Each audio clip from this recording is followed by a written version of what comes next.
Welcome to the Teaching Journeys podcast, hosted by Dave Roberts. Humanity possesses a unique skill, the ability to pass knowledge from one generation to the next. This podcast embraces that ability, offering learning opportunities through conversations with extraordinary guests. Dave aims to leave a positive mark on individuals around the world. So before you dive into today's episode, please share this podcast with your network, including friends, family, and colleagues. And please consider leaving a rating or review. Your support makes all the difference. Hi, everyone, and welcome to another episode of the Teaching Journeys podcast. I'm your host, Dave Roberts, and today it is my pleasure to have as my guest, April Wyett. April is a somatic performance coach and the founder of Living with Intention. She helps professionals reconnect with their bodies and restore their nervous system so they can lead and live with clarity, confidence, and purpose. With over 15 years in holistic wellness, April integrates emotional intelligence, mindfulness, and biodynamic breathwork and trauma release system to help people release stored tension and reconnect with their inner wisdom.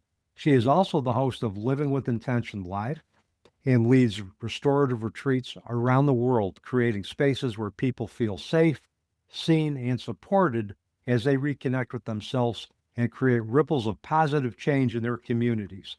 April, welcome to the Teaching Journeys podcast. I've been excited for our conversation for some time now. Oh, thank you, Dave. Thank you for having me. It's such a pleasure to be here.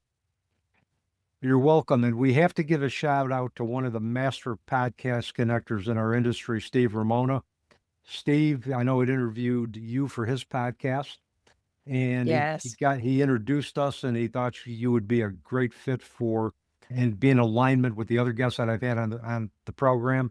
And sure enough, we had a pre-call, and we found out that there was a lot of symmetry, and this leads us to this point today. Yes, this is what I love to do. I really do, Dave, is meeting other people and co-creating together, because this is where we learn more about ourselves in the process.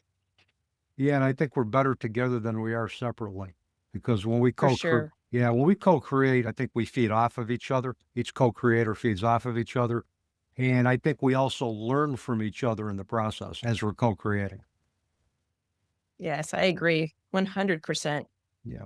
And since the mantra of this podcast is we're all students and teachers, so let's learn from each other, co-creation is in alignment with the platform that I want to create anyway. But anyway, I have some questions for you. Okay, I'm ready. You're ready? Perfect. First question for you, April, is tell our audience about the experiences that have shaped your life path and your life passions today. Oh, wow. So many experiences. I'm sure everybody says that, right? When we're thinking about our lives and the journeys that we've been on. I would think the catalyst, the big experience for me was the horrific car accident I was in with my mother at the age of 9. Yeah, that really shifted my perspective, basically shattered my innocence of being a child. My mother was disabled, and so she was heavily medicated when she was driving. She had rheumatoid arthritis. She was diagnosed at the age of 19. And that was unheard of back in the 60s. So she was driving the car and rolled it, and I flew out the back window. I don't remember flying out the back window. I just remember kind of going to sleep in the back. It was a new orange Volvo station wagon. Do you remember those, right? The Volvo station wagons. I think it was called Brick Orange or something. Anyway, she rolled it and I flew out the back window. I don't remember how, and I'll get into that in just a few minutes of how the breath work really helped me with this trauma.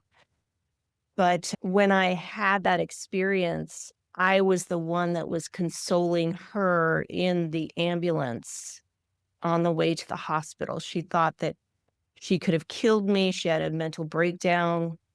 in the ambulance.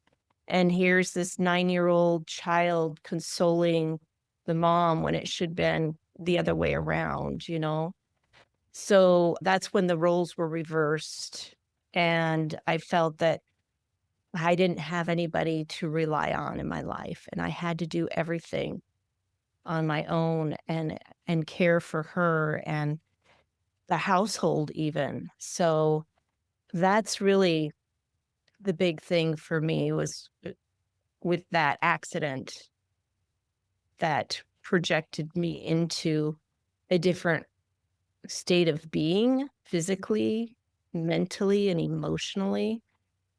And I always thought, oh, well, I'm just a get her done type of person, right? It got that hypervigilance, right? That I needed to do things to stay safe. Now that I understand that through my psychology classes, through the biodynamic breathwork, understanding how the trauma was trapped in my system, how my physicality of my brain changed to keep that. And then when I started to get into Reiki and more of the holistic minded practices, then I could witness through meditation really how the stories, how things shaped and evolved. And then I could see the belief systems, which I call BS, the BS that gets in our way, that we think we have to be a certain way or do certain things, like that hypervigilance of people pleasing. That's what I was doing, right? Codependency, they had the fight, flight, freeze, fawning. And so I was heavily more into fawning, depending on the situation that is, and wanting to make sure everybody else was okay. So that way I felt safe and I felt okay. Yeah. So there was a lot to unpack there, but that's really what started my journey. And that brokenness, though, there is a bittersweetness to it, isn't it? And when we've been broken open, then we can really see it for what it is and start to put those pieces back together. Yeah, and we have to look at the broken parts of ourselves to become whole. And sometimes looking at those broken parts can be a very stressful experience, Mm, particularly without the prerequisite coping skills that need to be yes, laid down first for that to happen.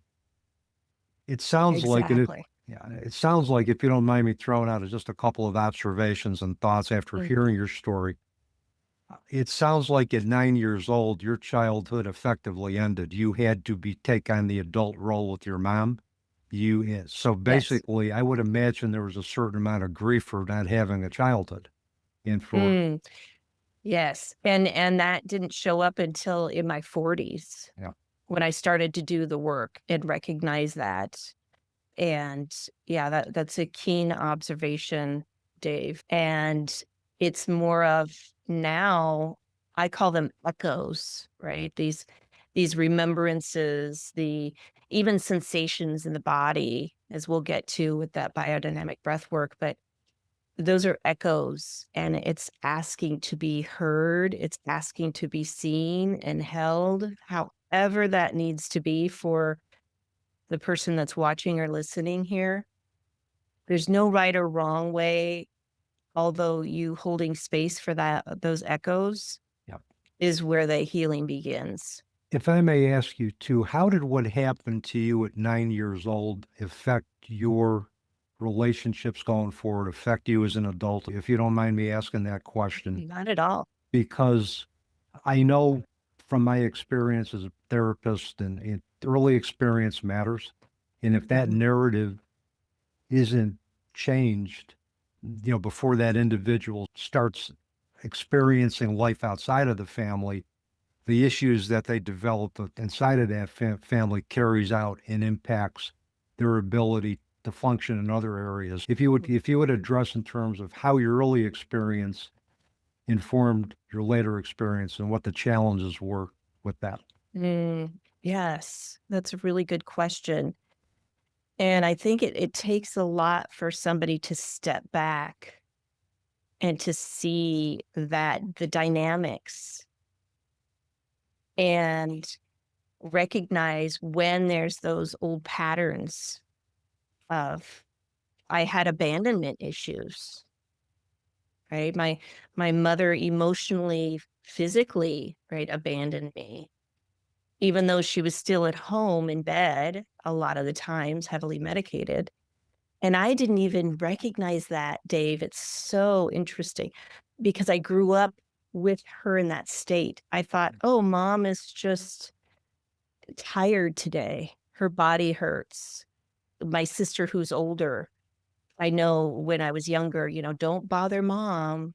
So I learned to keep everything in, that I had to do everything myself. So I don't know if everybody knows of the little red hen story, but it's a story of a hen that lived on a farm, and one day she decided to make wheat or make bread, right? So she asked the other farm animals, who will help me, get the wheat? And everybody said, no, not I. I'm doing this. I'm too busy this, who will help me grind the wheat? Not I. Everybody's like too busy doing whatever. And so she's like, okay, I'll do it myself. I'll do it myself. And then she sits down at the table at the very end and she says, with this beautiful loaf of bread, and said, who will help me eat the bread? And everybody wanted to help eat the bread. And she said, no, I'll eat it myself. Well, I was the little red hen doing everything myself, although it wasn't until literally like 7 years ago when I realized I never sat down to eat the bread. I never took in the the conception of, wow, look at everything that I've done in my life. Look how successful I've built my business. Look how I'm, supporting, or everything that I went through in my life, that I would sit down and literally savor it and acknowledge myself in the process. And it wasn't until through meditation, through the biodynamic breathwork, through just unraveling, right? And I really recalibrating my nervous system to where I did feel safe enough. I could sit back and witness just how much I have done. Mm. And there was, some hard times for sure, Dave. I married a Navy man at the age of 19, right? Somebody who, again, this is the abandonment, right? Somebody who would be there for me, that was very protective, very, patriotic. He still is. We're still married. But, I now realize that's the qualities that I was lacking in my home. And that's what drew me to him. But then he would leave months at a time, right? Then there's that abandonment Yep. again. So it was that same cycle, right? We subconsciously, we don't realize it, that we're repeating that. And so now I can sit back and see it for what it was and appreciate how I've grown, and I'm still learning and unlearning at the same time. That's what life's all about. And we have these horrific tragedies, whether it is grief, death, a car accident, but it's us at the end of the day sitting down and being okay with those emotions, with the sensations, and knowing that it's temporary and this is how our body and our mind is trying to process it. Yeah. That's interesting that, you'd mentioned you married somebody, you had the qualities that you didn't have growing up in a parent, or in another caregiver.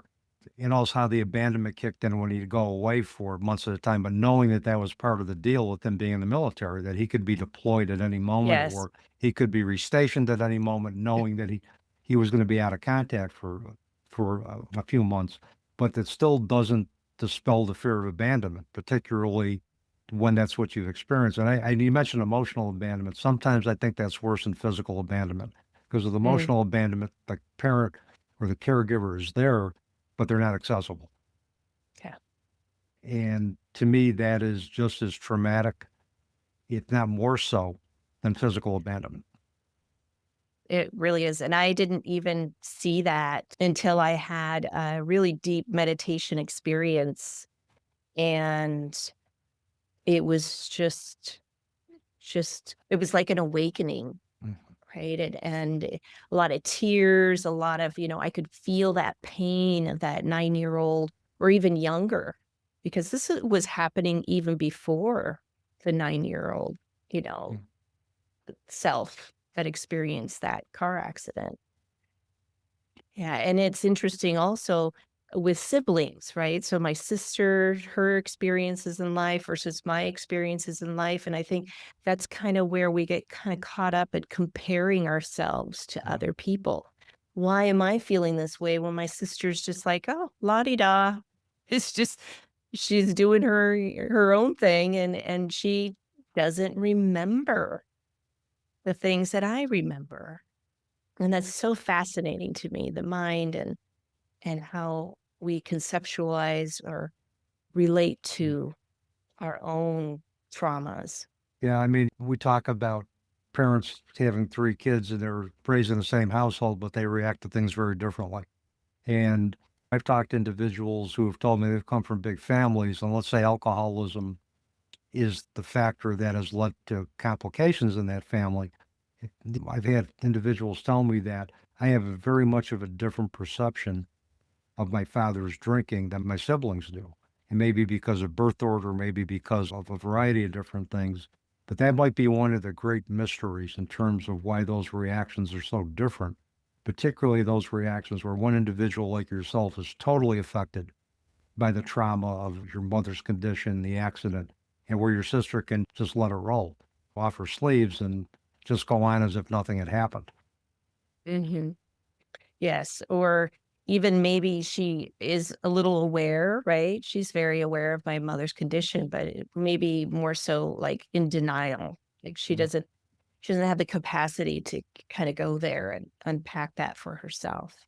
The other thing that kind of stuck into my head, I mean, you were the parent. I mean, we talk about parentification where usually it's somebody in the family who will take the parent role when the Hmm. other parent or parents can't. Um, maybe in some way, and again, maybe you shielded her from that by taking care of her mother, and she was allowed to develop some experiences outside of the home, which maybe were protective against her experiencing the trauma as deeply as possible. I mean, I'm just throwing conjecture out there, but that could also be another explanation in terms of other influences that prove to be prophylactic against experiencing really the deep pain and the implications of trauma. We'll never know. No, but It's like sometimes, the Tootsie Pop, right? How many licks does it take to get to the center? We just yeah, never know yeah, it's going to be as many licks as it takes, I guess, but for sure. you've mentioned your biodynamic breath work. And I know that's something you said that helped you release your trauma, help you talk about that process. Is meditation also a part of that along with the breath work, or is that something separate? Yes. Well, it's definitely two components, and it depends on, the person, right? If they're more holistically minded of I want to incorporate meditation, but at the end of each session with the biodynamic breathwork and trauma release system, I'll say BBTRS from now on, Okay. there is integration. So it's like a meditation. It's like a pause. So that way they can sense and they can feel what's happening in real time with the body and the mind, that interaction there. But for me, meditation started with Reiki. So Reiki is a Japanese technique, and it was founded by, I'll just say, Usui Sensei, So, yeah. and it was back in the 1920s.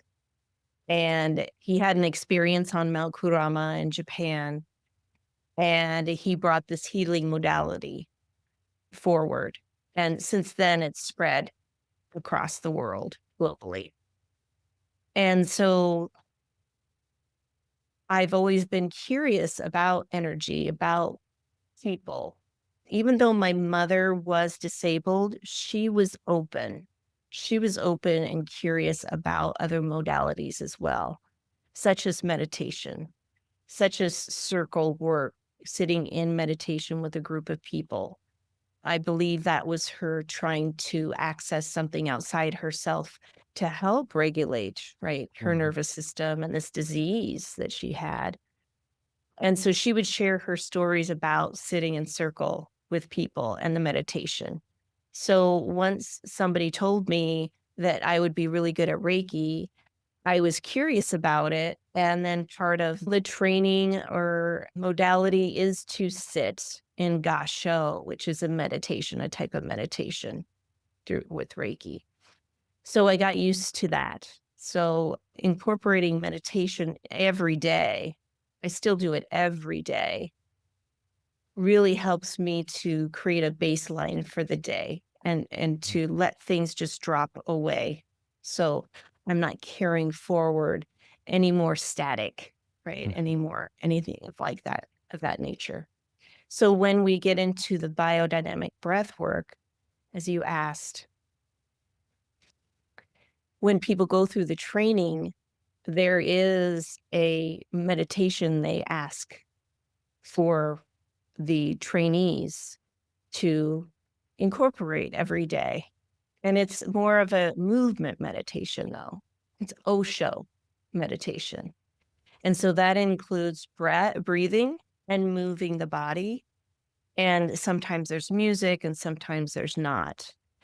But Osho, his idea was the mind does not sit still, it's constantly going, so that's why there's a lot of pushback about meditation, because people try and sit in there and they're like, my laundry, okay, got to meditate. Oh, the dog's barking, I got to meditate. Your mind is constantly on alert for things. So Osho invites let's invite movement with breath. Let's give the mind something to do.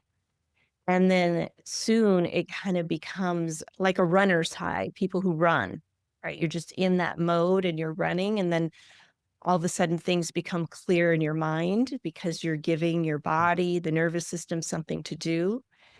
And you're in that mode. So that's part of the meditation also for BBTRS with the training. But for me, I want to go back just briefly about how I found BBTRS and why. And that was when I was working with correctional facilities. I was working with a nonprofit here in Des Moines, and there was a grant through the Department of Labor that worked with the local prisons here.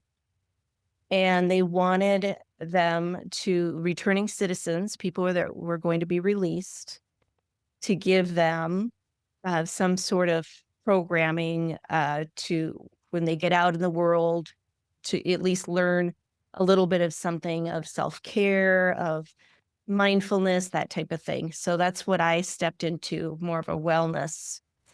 And part of that, I wanted them to understand about resetting the nervous system.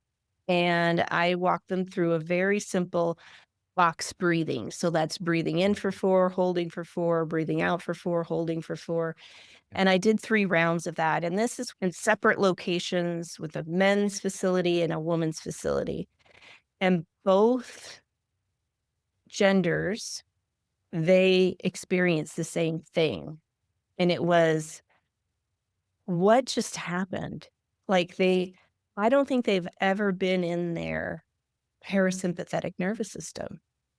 That's what happens with the breath work is it gets you into that parasympathetic nervous, the rest and digest, at least the box breathing does. Because there's different styles of breathing for different reasons, right? And I thought to myself, wow, if these people who are in prison and they're heightened all the time, their nervous system is on, right?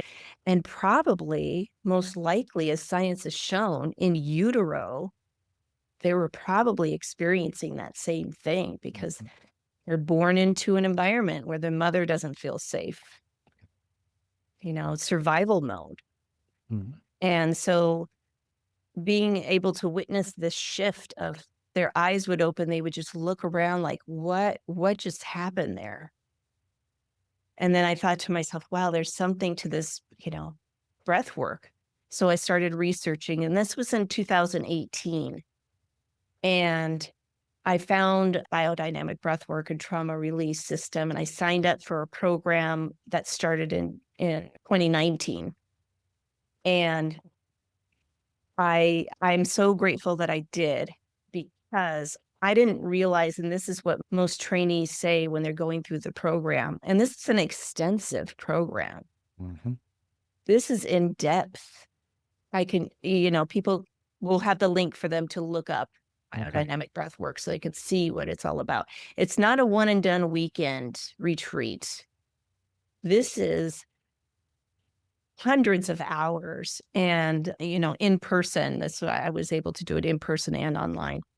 But I realized I needed it for myself when I had that weekend intensive training.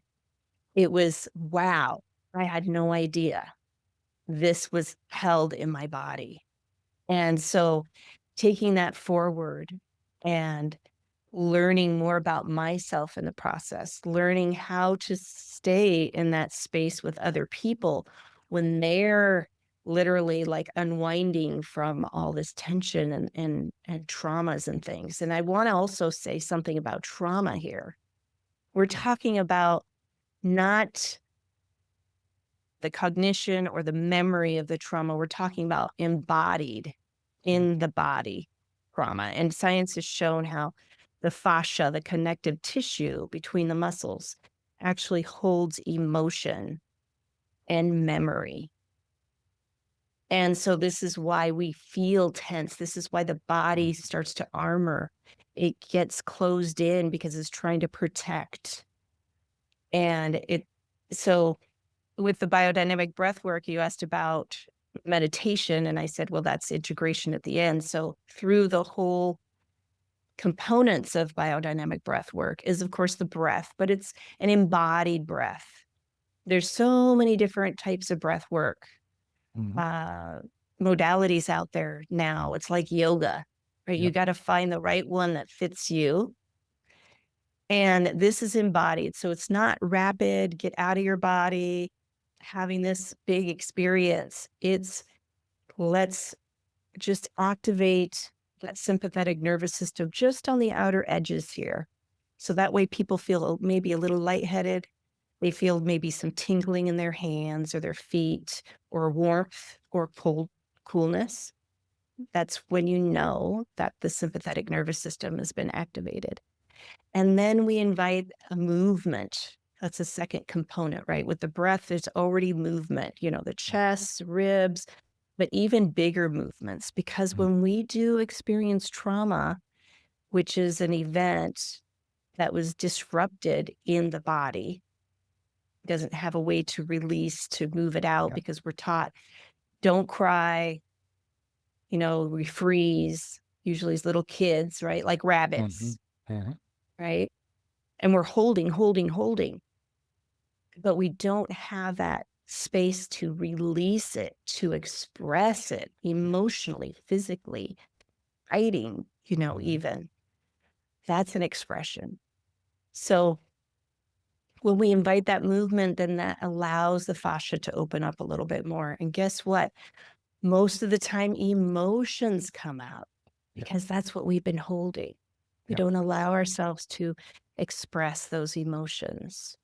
We might feel shame or guilt, wanting to express those emotions, but we were shut down. Either by our parents, maybe socially, maybe culturally, right? So then with that movement is the emotion, and then also touch.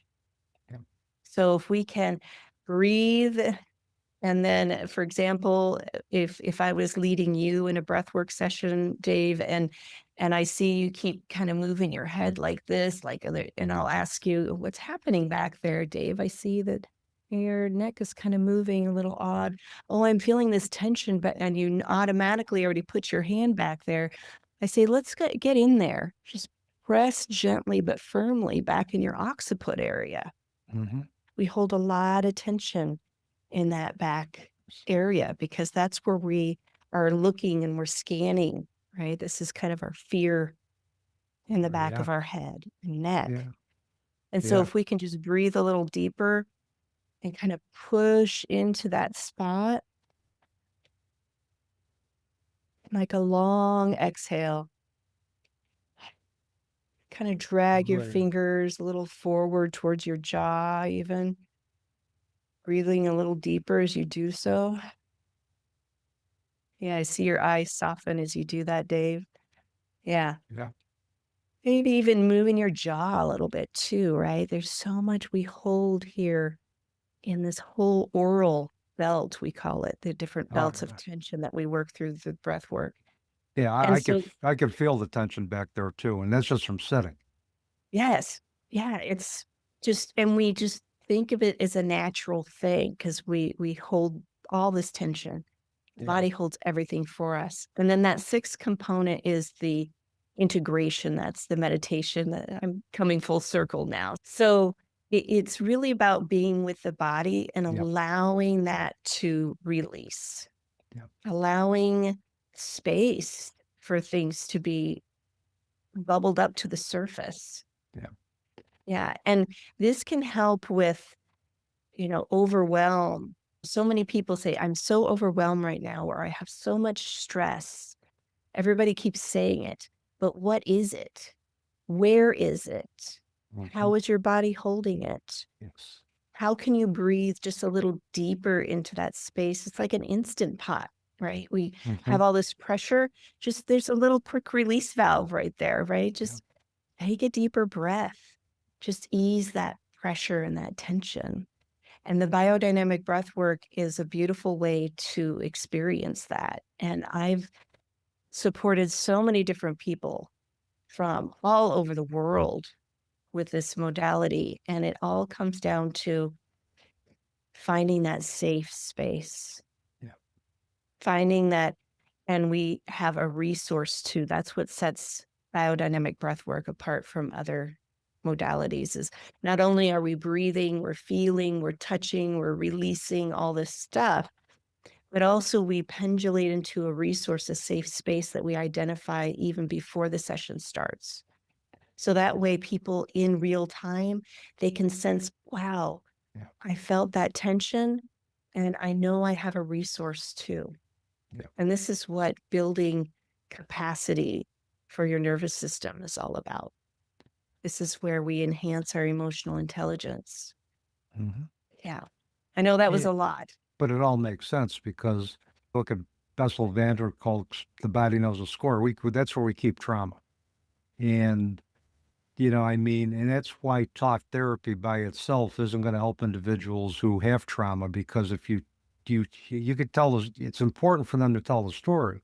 But if they keep rehashing it over and over and over again, the tension that's going to be caused is going to be stored in the body. So Exactly. I think to do the work that you do with, the biodynamic breath work, which integrates meditation and movement, I think that that's so important because if we can, I guess, get in touch with our body, have a methodology for releasing those points where tension is going to be routinely released, then we can do the talk therapy piece. So by itself, it doesn't work with individuals who have been beset with trauma, whether it's Mm, PTSD or anything else. I can see where the body work is important. I'm glad you emphasized the amount of training with the biodynamic mm, breathwork framework because I've talked to individuals who said breath work can be tricky if you're not trained in doing it or facilitating it because yes. if somebody breathes too quickly, they could hyperventilate. They could even they could have the potential to induce grand mal seizures. So it's important Yeah. that it isn't just, you just don't go to somebody that says, okay, let's do breath work. That'd be No, no. somebody who is trained, who has a certification. And that's why I'm glad you mentioned the number of hours, hundreds of hours of training, because Hundreds. Yes.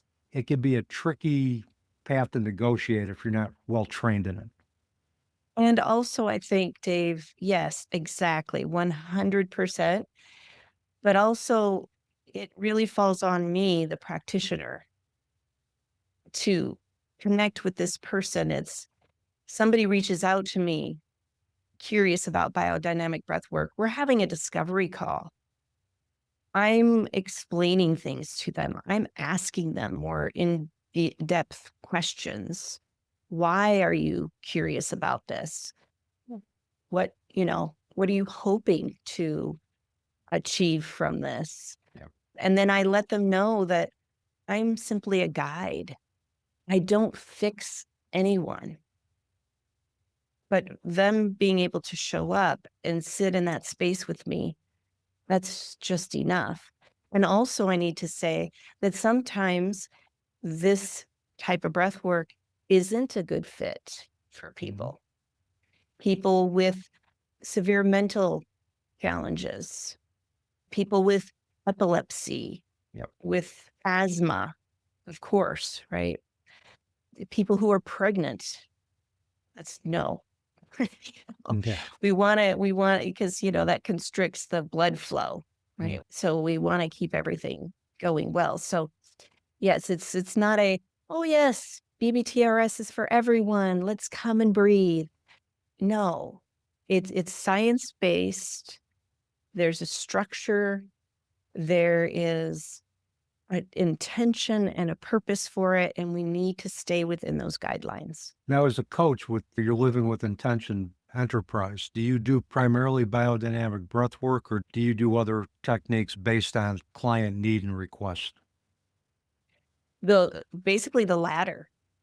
Yes. So when somebody's curious, they hear me on my live show or they've, tuned in and listened to you, Dave. There's a curiosity of, oh, April sounds interesting. I'm curious how she can support me, whether it's breath work, whether it's Reiki. I do Reiki virtually as well because Reiki is energy. Yeah. And if people are scratching their head about that, how can that happen, virtually? Well, if you can hear my voice right now, that's energy. Mhm. And you can receive, right? You can hear the tone, you can hear the fluidity, you can hear the depth of who I am. You're already receiving energy that way. And so I support people, Reiki, biodynamic breath work. Even I just started, which is I'm so excited about. I've actually, after sitting down and talking with someone, I create unique meditations just for them. Mhm. So I started working with a client who has complex PTSD, extreme challenges she went through. And so to support her with her insomnia, I created a guided meditation for her to listen to every night before she goes to bed. And it works. It helps her. And so I thought, wow, this is great. It's something that I just do anyway. I do guided meditations. Why not Mm. make that a unique experience for my clients? Mhm. So I'm open to explore with my clients too, because I'm learning also on this journey. Yeah, I think every client has something to teach us, just as we have something to teach every client. But it's usually, if it's a true collaborative experience, we're going to learn from each other anyway. And I've always learned as a former therapist, the client drives the bus. You meet the client where they're at, whatever they feel comfortable experiencing, that's what you expose them to. You establish a relationship based on their primary requests and needs first, and then gradually you can present other perspectives as that relationship builds. But you always start with, where the client wants to go first. Exactly. So your podcast, Living with Intention Live, how does that align with the work you do as a somatic performance coach with Living with Intention? How does that all align and jive? Mm. Well, as I said in the very beginning, I love co-creating with people. So this is me. And the intention of Living with Intention is to bring forward different experts in their field for wellness. Mhm. And this could be anything. And that's what I love about it is it could be from professionals, right? Executives talking about psychological safety in the workplace. It could be about women writing their books and healing through that experience, sharing their modalities with the audience. It could be about other professional women who lately it's been a lot of women because we're just finishing up She Wins March series for women's history Mhm. with the Hounds of Business, and I'll talk about that later. But it's all about bringing different modalities and breaking the just standards of what wellness is. So Mhm. yes, we need exercise, diet, you know, mindfulness, that type of thing. But I want to go beyond that. And that's what I love to highlight in my Living with Intention lives. So, Dave, like, we will definitely have you on talking about grief, talking Mhm. about your journey, because as we share, right, other people learn and heal from that too, Mhm. because our stories matter. People need to hear that they're not alone.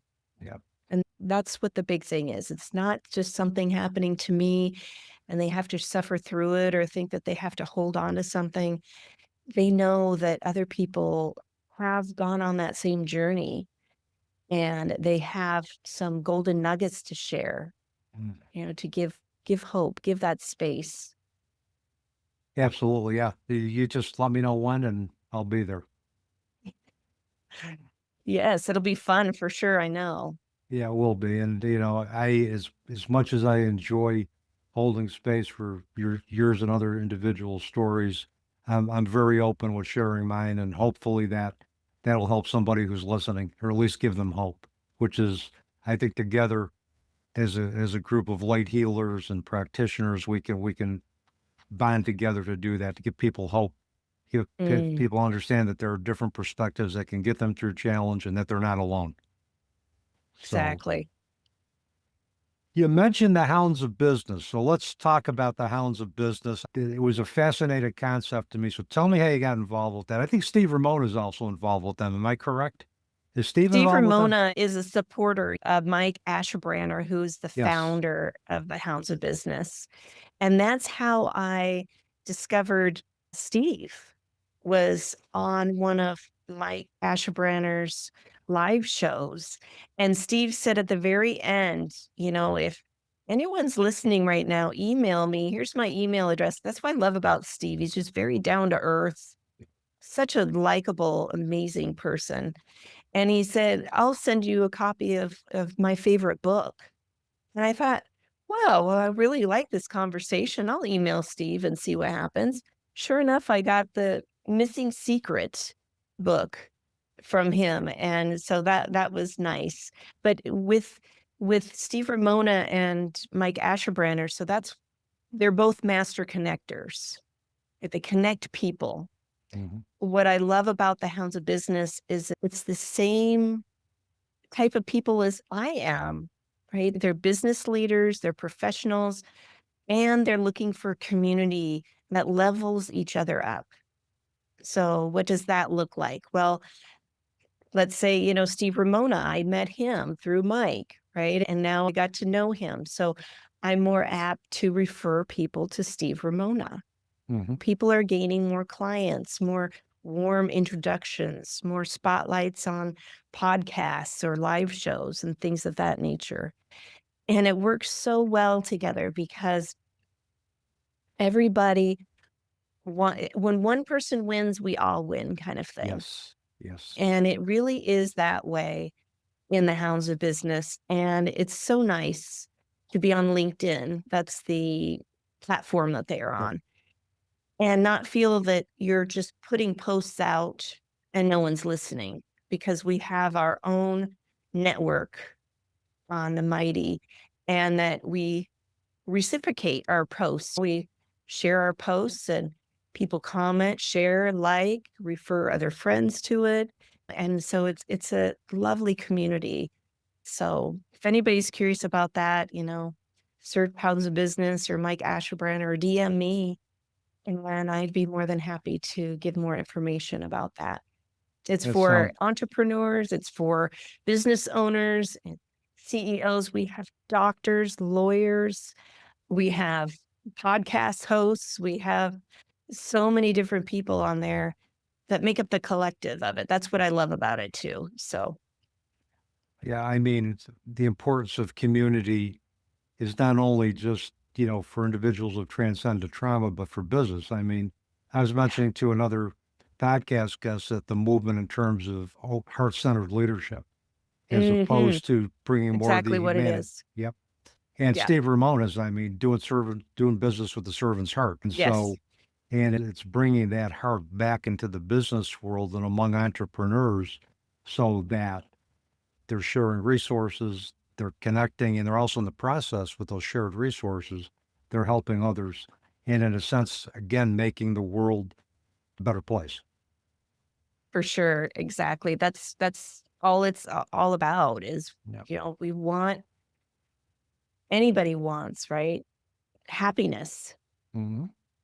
What we do in life is because we believe we're going to receive something to better ourselves Yep. and to be happy or Yep. to be Yep. joyful or to receive more love, whatever that is. And so when we can come together with that intention, that sole purpose as a community, that's what amplifies it even more so. And that's with any group, right? Whether it's Mhm. a church group, whether it's a Rotary, whether it is any other groups, just being in those spaces that you feel better after being there, then you're in the right community, the right space. If the emphasis is on the group collective rather than individuals, well, then that group resources are going to be shared amongst each other. And that's going to make Yes. everybody in that collective better business owners, better podcast hosts, better entrepreneurs, but more so just better citizens. Hmm. So now I understand that you have a great retreat opportunity coming up in October. I live in upstate New York where we had one of the most horrendous winters ever. So if this is like a warm weather Oh, climate, if this is a warm weather climate, April, tell us about it. I know there's a it's flyer that amazing. goes along with it too. So go ahead and do what you got to do. Share Yeah. the flyer, do everything you want, anything you want with that. For those who are watching right now, I'm just going to share, but I'll describe it to those who are listening. So I have a restorative retreat in Bali coming up October 10th through the 17th. And this is just not a retreat, it's really an experience. As you heard me share today about biodynamic breathwork, about the Osho meditations, that's what is the foundation of the retreat. And it's so that way you can settle your nervous system. It's about finding that space and finding a deeper place to breathe, really. And so we do this at the northern shores of Bali. So it's away from all the hustle and bustle of the capital, which is Ubud. And the resort center is located right on the shore. It's spectacular views. And the experience also not only is the breath work, Osho meditations, but also we include some spa services. We want people to really integrate the energy, integrate being in this space. So we have a break in the middle of the day. So even though in the morning we'll do some meditation, we'll do some other modalities type of thing to just kind of open ourselves up, and then we'll have breakfast, and then we'll come back together, do some breath work, and then there's a 3-hour break in the middle of the day.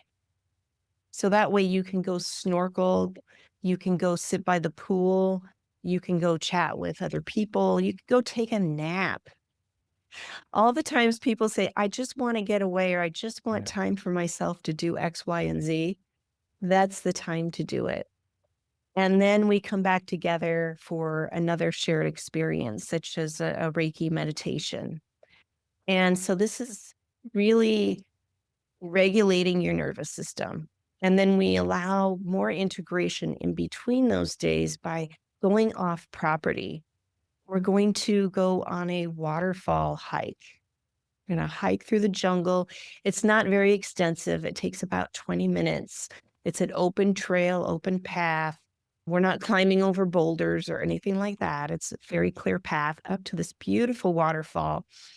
We just take the day for that waterfall experience. And then we make our way back to the retreat center by car. We get there by car, walk up to the waterfall, walk back to the car, and go back to the retreat center. And then the rest of the day is very gentle and easy. And then the following day, again, breath work, Osho meditation, right? And so we alternate cultural experiences, alternating days with the breath work experiences. So that way people get a sense of their nervous system. It opens them up. They feel more alive. When we're walking up to the temple, we're going to a temple on one of these excursion days. That's 3000 BCE.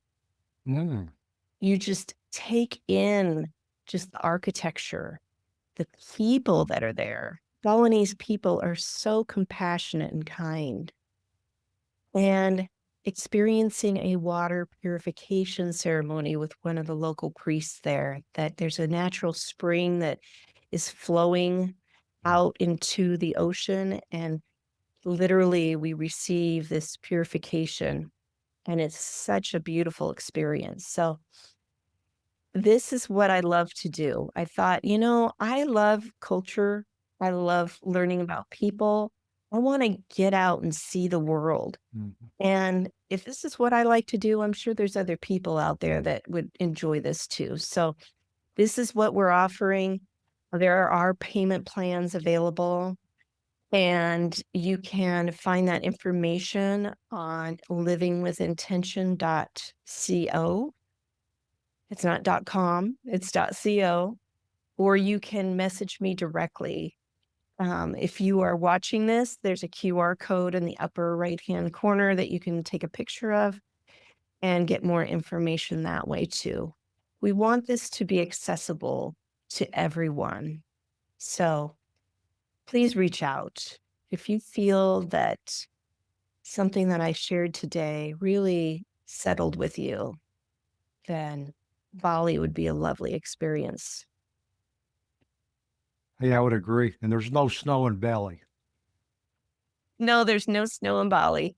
That's for sure. Thank you for that, April. And I think that sounds like a wonderful experience. So I had a couple more questions for you before we wrap today.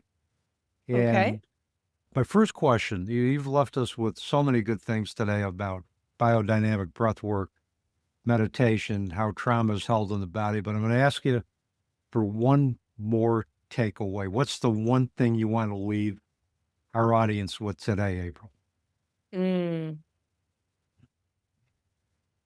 I want people to remember what inspires them.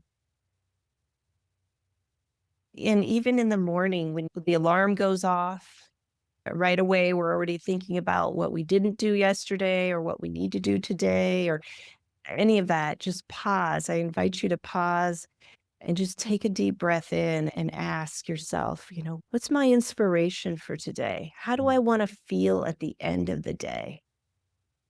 Because when you ask that, I'm sure your mind's not going to say, I want more anxiety. I want more stress. I'm sure it's completely the opposite. I want to feel relaxed. I want to feel joy. I just want peace of mind. And so when we can remember that, we put our attention on our intention. Yep. This is what living with intention is all about. Seriously, that was kind of a pun, but it is true, right? How are we living our lives every day? What do you want more of? It's not about what you don't want. What do you want? So where is your attention on your intention for your inspiration? Yeah, you know, I think people talk talk a lot about what they don't want because what they've experienced in childhood and going forward has been negative messages. So negative becomes positive. So they know what they don't want or what they can't have, but they never realize that they can be empowered to co-create their reality in conjunction with the universe and live the life, as you said, with intention. Exactly. And when you find yourself, because it's going to happen, we're all Yeah. human, we get back in those behavioral patterns or those thoughts Yeah. back where it was, instead of beating ourselves up, it's more of, oh, I'm over here now. Okay, how can I just shift this just a little bit Mm. to just a better feeling thought? Or I'm going to just really focus on this tree here and just take a Mm. breath, or I'm going to pet my dog, or, you know, get out of the ruminating thought patterns, because that's what happens. Yeah. And our minds are so good at it. Oh, It's absolutely. so good at it. And then just even appreciating that, right? Oh, okay, this is my old pattern. I see it as Yeah. a pattern now. Yeah. So how can I build new neural pathways in my brain? How Absolutely. can I have a different experience? I think when those old patterns come up, when those old experiences come up, I think once we've done the work and we've reframed the impact that the trauma has had on us, we now look at that as another opportunity to learn about ourselves. Absolutely. That resurfacing of that pattern now becomes in service to us as opposed to becoming our enemy or things like, geez, I'm going to Yes. regress. I'm going to throw all my progress and awfulizing that experience. It becomes a teacher to us instead. Yes. It's those echoes, as I talked about, and Hmm. you'll hear them. And I tell my clients, you can hear them. They don't have the answers, but they do have the key to unlock the door. Absolutely. April, give you a little chance to promote yourself a little bit at the end of our program. In addition to livingwithintention.co, what are some other ways that people can get in touch with you if they want to contract for your services, follow your podcast? What are some other ways that they can do that? And they can find me on LinkedIn. I LinkedIn is more of my jam. I know that sounds funny. Some people are like, "What?" It's usually Facebook or Instagram. I am on there as well, but I love the interaction, the co-creation with people who are showing up and looking for real things, and that is on LinkedIn. So you'll find me on LinkedIn, Facebook, Instagram, on YouTube, Living with Attention, April Wyett. You can find my recordings there of my live shows and past podcasts there. And also email me. Please feel free to email me, April at livingwithintention.co. I'd be more than happy to have a conversation, have a discovery call, just share where you're at and how I can possibly support you. And if I don't know how I can support you, I can definitely refer you to somebody who can. That's another reason why I love co-creating. I don't have all the answers, right? No, none of us do, but together we can come close. That's right. That's why I'm here with you, Dave. That's right. Together we can we can figure it all out together. So, but April, thank you so much for just a wonderful conversation today. Truly enjoyed spending time with you and I hope we can do this again in the future. Oh, most definitely. You'll be on my show soon. I can't wait. And with that, that's a wrap on another episode of the Teaching Journeys podcast. I'm your host, Dave Roberts, wishing you peace.